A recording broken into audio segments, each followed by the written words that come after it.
The Magic Valley's home for country, Cat Country 106. Scotty and Gina in the morning, and we've heard about the SFW banquet that's going on, Yes. right? And Ted Nugent going to be performing. Guess what? What? We have got Mr. Nugent on the phone with us right now. Good day, Mr. Nugent. Happy 2819 to How y'all. are you today? Just think, Ted Nugent on a country station. Man, there's hope for America. There is. We're a diverse community around here, that's for sure. And that's why I love you. We appreciate that so much. Thank you for taking a little bit of time to chat with us today. Well, it's an important part of my life. You know, I'm 70 years. This is my 70th deer season. Wow. I'm having the time of my life. There's still a little time left here in Texas, and my family, my sons and daughters and grandkids, my wonderful wife, everybody in my world is having a wonderful hunting season that's worth fighting and protecting for, and that's what really involved, you know, American, we the people folks like the Idaho Sportsmen for Fish and Wildlife. This is a top-line priority for our quality of life, so that's why I fight for it. I agree with you. And so if you could go back and tell us a little bit, what got you into hunting? What makes you so passionate about hunting? Well, when I was born in Detroit, my dad threw me in the Rouge River and told me to fend for myself. So I started catching fish for dinner. No, I was lucky. I was born at that magic time after World War II where everybody on the planet looked to America as the warriors for victory over the nasty Japanese and Nazi horror. And it was a positive energy where hunting, fishing, and trapping was celebrated, you know, ubiquitously across this country as proper, real hands-on conservation, real, you know, reverence for these precious renewable resources that feed and clothe and shelter and spirit us. So Amen. I was raised in a wonderful environment, and I've never missed a hunting season since October 1st, 1949, when I was 10 months old on my dad's back in the northern forests of Michigan. And I happened to grow up, not just because the Nugent family loved our outdoor lifestyle, but I was born and raised in Michigan, the land of Fred Bear. And even before I knew who that great man was, all the kids in America I think we got a Daisy Red Ryder BB gun, a Whammo slingshot, or we made our own slingshot Yes. out of a forked stick.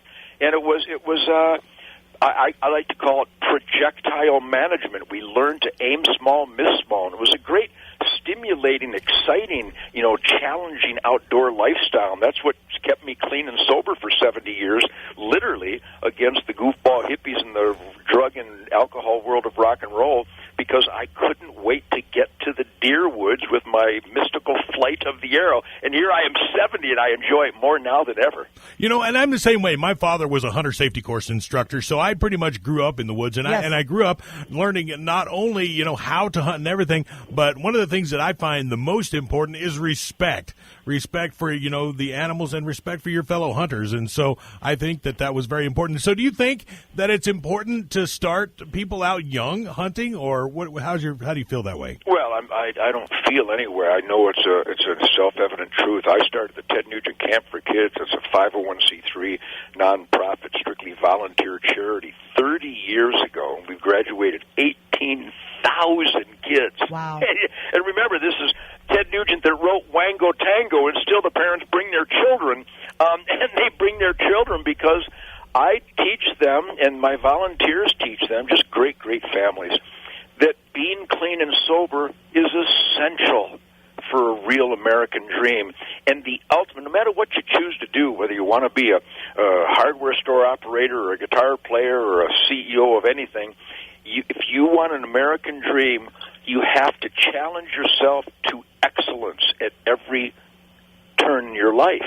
And that might, you know, to conscientious, smart people, this sounds like a duh moment, like, hello, who doesn't know this? But in a world of anti-education and anti-American propaganda from the media, academia, and Hollywood, it's been against those self-evident truths of hands-on, not just respect for wildlife, but reverence for God's creation and how we are an integral part and participant in the annual harvest to keep the wildlife healthy and thriving and balanced. And it's the best diet in the world. I mean, I'm having the time of my life duck hunting and pheasant hunting and grouse and woodcock and squirrels and rabbit and deer and elk and bear and cougar, and I love it all. But that wildlife nutrition, that venison, I mean, it's the healthiest diet available to mankind. So my Camp for Kids teaches kids that, and I know hunting families teach their children that, but if you're not fortunate enough to be in a hunting family, you're going to really get bombarded with anti-hunting propaganda at every turn as you're growing up in this country, and so we counter that, and that's why the Idaho Sportsmen for Fish and Wildlife and this Hunter Nation and all these sporting organizations are now focusing on introducing young people to this exciting aim small, miss small, hands-on conservation lifestyle, because it really is exciting. You know, and it's one of the things, too, is eating what you've hunted, and there's nothing like a good venison steak. And as a matter of fact, I think you've got a song that tells about some kind of a disease that you got from eating meat, right? Yes, I've had backstrap fever since I could walk. You know, it really is a driving force in my music, too. If you go back to my Amboy Dukes recordings, I'm always singing about hibernation and Loaded for Bear and Living in the Woods and Tooth, Fang, and Claw and Great White Buffalo and Fred Bear and all these songs about the great outdoors. But it really is a powerful, determining force in my happiness, my life, liberty, and pursuit of happiness. And every kid that graduates from our Ted Nugent Camp for Kids, when they see that they can put their heart and soul into managing that next arrow or that next 22 rifle shot, safe, hand-eye coordination, breathing, that trigger squeeze, there is no other stimuli available that is better for you than the outdoor shooting sports. And when they see that the craziest, most intense rock and roller in the history of the world has actually been clean and sober because of the excitement and stimuli of the shooting sports, they go, hey, maybe there's something to this. So we're very, very proud of that.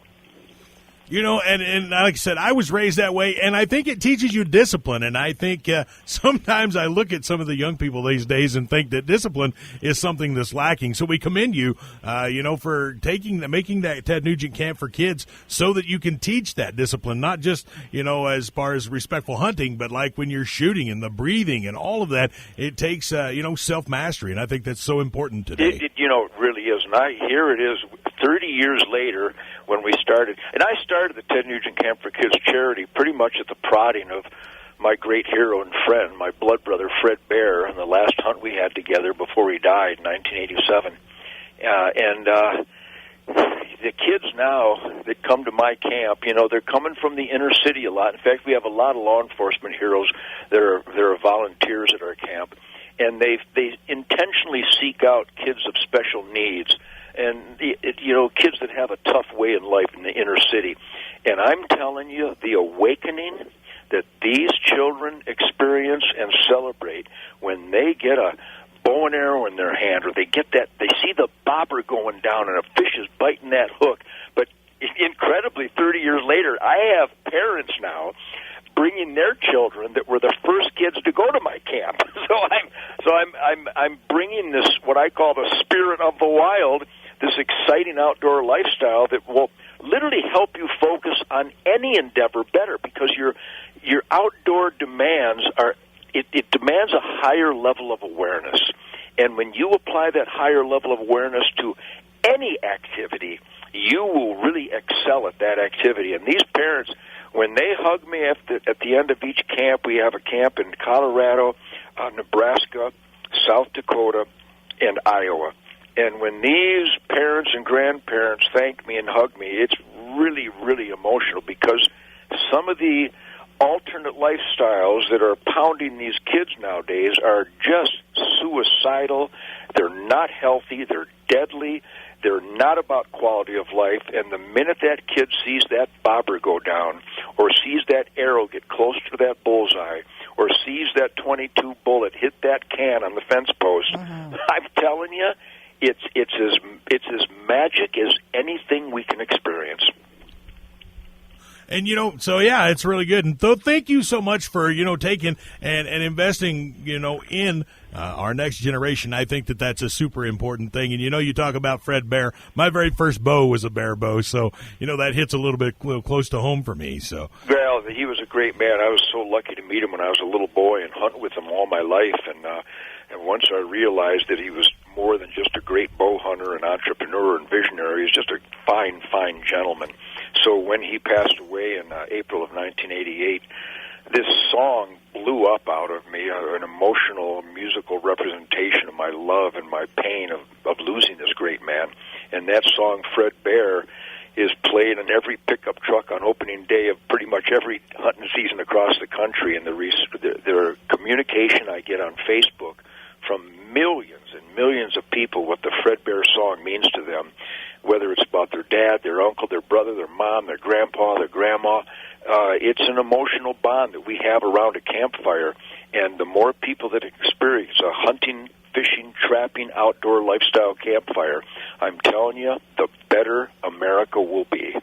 Well, I can say this for sure. We are so looking forward to seeing you as you come down with the Sportsmen for Fish and Wildlife Idaho chapter. And you're going to be in Twin Falls coming up Saturday, February the 16th.